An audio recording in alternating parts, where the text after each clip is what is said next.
Hello everyone, let's check out lesson 8, long multiplication. Now first of all, let's review some key points in the short multiplication. It looks like the game Angry Bird. We always shoot the nearest bird first, which means we're going to deal with the ones digit first. So in the picture, we're going to shoot the blue one first, and then we can get some coins. That is why we write down the answers in the ones digit column. And next, we're going to shoot the red one, and for the rewards, we're going to have it here. So we write down the answers on the 10th digit. To be specific, let's check out the two questions here.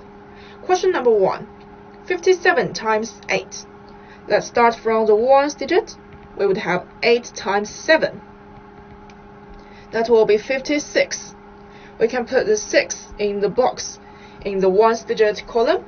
And how about the 5? We need to bring it to the next digit, so we write down 5 on the top.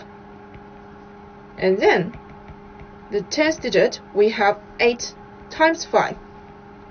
But don't forget there's a little 5 on the top. So we need to plus 5, that will be 45. So write down 45 here. Question number 2, 213 times 4. Now let's start from the ones digit. We would have 4 times 3, that is 12.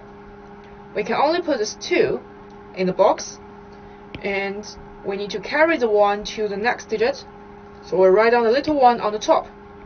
And now on the 10th digit, we would have 4 times 1 and plus a 1 on the top. That will be 5.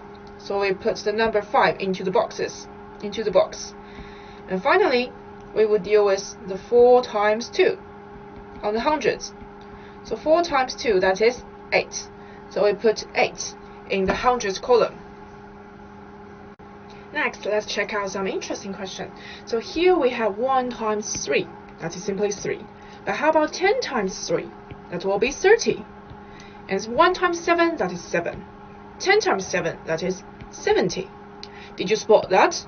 If we add a 0 at the back, for example, we turn the 1 to the 10, we will have the additional 0 for the answers. Now, similarly, here we have 2 times 4, that is 8. But how about 2 times 40? Here we have addition 0 at the back of 40, so we calculate 2 times 4 first, that will be 8, and we bring back the 0, so the answer would be 80. Now, how about 2 times 400? This time we have 2 zeros at the back. Now we calculate 2 times 4 first, that will be 8, and then we bring back these 2 zeros, so the answer would be 800. Next, we have 20 times 40. We have a 0 for each number. So 2 times 4, that will be 8. And we bring back this 1, 2, 2 zeros. So the answer would be 800 as well. Finally, we have 200 times 40. And this time we have 1, 2, 3 zeros at the back. So we calculate what is in front of it. 2 times 4, that will be 8. And we bring back the 3 zeros. So that will be 8,000. So the key point here is that multiplication with a multiple digit number ends with 0. We can calculate the part before 0 and bring all the zeros back to the end of the answer. For example, here we have 11 times 300. We will do the 11 times 3 first, because we ignore the 2 zeros at the back. And that will be 33. But the answer will not be 33, because we need to bring back the 2 zeros, so the answer would be 3,300. Now, let's check out the quick calculation here. We have 32 times 20. We ignore this 1 0 and calculate 32 times 2. That will be 64. But the answer will not be 64, because we need to bring the 1 0 that we ignored before back. So the result will be 640.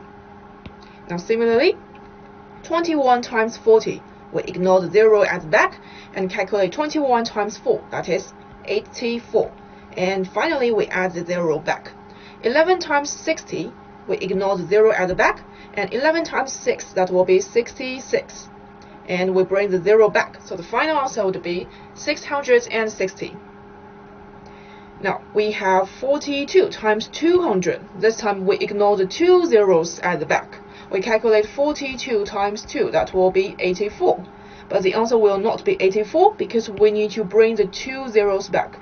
So the answer would be 8,400.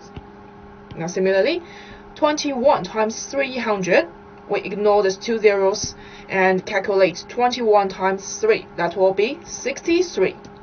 And finally, don't forget to bring the 2 zeros back, so the answer would be 6,300. Now 23 times 30, we ignore the 0 at the back, and 23 times 3, that will be 69. And we bring the 1 0 back, so the final answer would be 690.